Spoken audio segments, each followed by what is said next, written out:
इरफान सोलंकी पे तो इन्होंने साबित करने की कोशिश की है, भारतीय जनता पार्टी ने कोशिश की है कि उन्होंने कुछ किया ही नहीं। अभी मैं पिछले दिनों कानपुर में मैं पब्लिक शो किया था, वहाँ पे तमाम लोग आरोप लगा रहे थे कि पिछले 7 साल से इन्होंने कोई काम ही नहीं किया, एक पत्थर इरफान सोलंकी का विकास के नाम पर नहीं लगा। लेकिन मेरा सवाल ये भी था कि पत्थर लगाना ही विकास का द्योतक नहीं है, विकास होना जरूरी है, न कि पत्थर लगना। ठीक है, ऐसे तमाम मुद्दे उठाए गए कि इरफान सोलंकी, लेकिन जो इरफान सोलंकी पे आरोप लगने के बाद उनका जो विधानसभा सदस्यता समाप्त की गई, तो उसका जो मतलब होता क्या कि जब कोई आदमी पीड़ित होता है तो संवेदनाएं उसकी पत्नी, उसके परिवार के साथ जाती है, उनकी पत्नी चुनाव लड़ रही है, तो कितनी संवेदनाएं जनता की, वोटर की उनके साथ होंगी, ये देखने की बात होगी। देखिए, मैं बहुत स्पष्ट अगर बात करूं तो ये जो फैक्टर है, ये फैक्टर अब बहुत डाइल्यूट हो चुका है कि किसी के फादर एक्सपायर हो गए तो वो आ गए, तो वो पूरा, मैं जिस डेमोक्रेसी को देख रहा हूँ आज, जिसको नरेंद्र मोदी ने मत डाला है पूरे तरीके से, वो पूरा कांशीराम के फॉर्मूले को उठाया आरएसएस ने,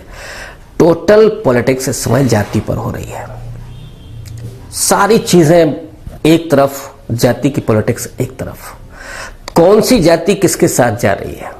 सिंपैथी बिल्कुल मायने नहीं रख रही है कि वो जेल चले गए या वो सदस्यता उनकी समाप्त कर दी गई, इससे बहुत फर्क नहीं पड़ रहा। अब कोई राहुल गांधी की कद का नेता हो तो मैं नहीं कह सकता, वहां तो हो सकती है, लेकिन इरफान सोलंकी तो इनके साथ ये फैक्टर नहीं है। जो फैक्टर सीधा है वो है कास्ट का, कि कौन सी कास्ट किधर जा रही है, कौन किसको साध पा रहा है, बस। और जिन लोगों को ये लगता है कई बार कि मैं चूंकि सोशल साइंस को भी पढ़ता हूँ, पॉलिटिक्स को भी देख रहा हूँ, जिन लोगों को लगता है ना कि साहब ये जातिवाद की पॉलिटिक्स हो रही है, जो ज्यादा राजनीति की जरूरत है, सबसे ज्यादा उसको नेता की जरूरत है।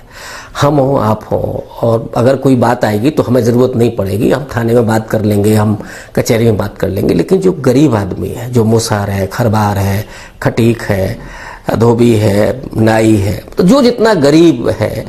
वो अगर कांस्टेबल भी फोन करेगा तो वो परेशान हो जाता है। फिर वो फोन करता है अपने नेता को।